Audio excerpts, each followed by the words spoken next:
theme, which is that this is a liar. And look, his dad found out days before he was murdered.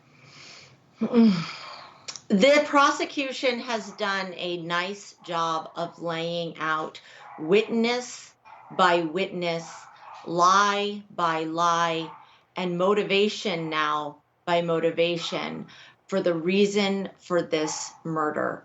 It is gruesome, it is ugly, it is heart-wrenching. You have parents on the jury. It is all of this is adds up to your worst nightmare in this case. And they are methodically taking the jury through each fact. And now they have brought the deceased father into the courtroom through his voice at a time where he's finding out that his son has been lying to him. And it's heart-wrenching.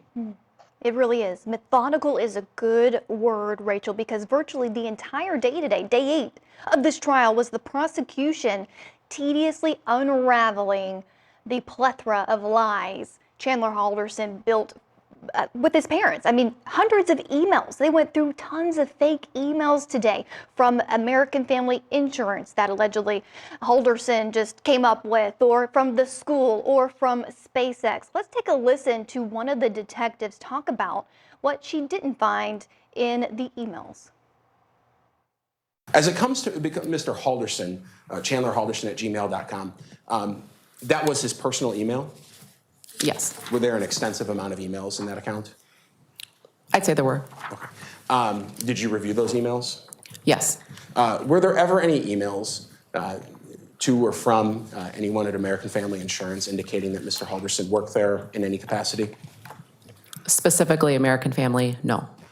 When it comes to the company SpaceX, were there ever any emails regarding a job application or employments with SpaceX? No. Does the word SpaceX come up, in fact, at all in any of those Mr. Halderson's Gmail account? No.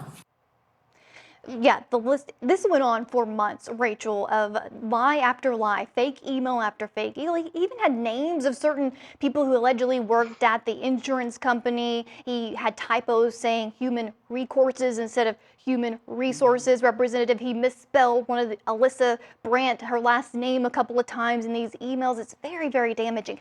And to think that in opening statements, the prosecutor said, Dad found out that, quote, sealed his fate. Chandler Halderson, after over a year of lying, had nowhere else to go but to murder. Do you think it was wise for this prosecution to virtually spend an entire day just unraveling these lies? Was it impactful? Was it maybe a little too much, or was the point overly made? I think that the prosecution's strategy is to take no chances. So they are giving it their best and most thorough shot.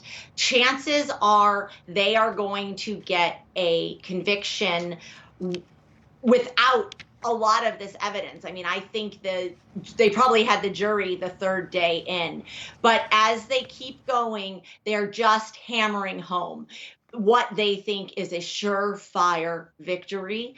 And yeah, the jury's probably, a little bit sleepy at this point, but they have every bit of evidence. They have gone through it. They have put a lot of work in this prosecution, and they are going to show their work. They carry a high burden of proof, as we both know, so they are definitely going above and beyond to make sure they meet that burden. Now the question is, what will the defense do? They have a big task ahead of them when the Halderson trial does continue tomorrow, if they choose to put on a case. So how do they move past all this evidence pointing to Chandler Halderson's guilt? We're going to break it down next. Stay with us.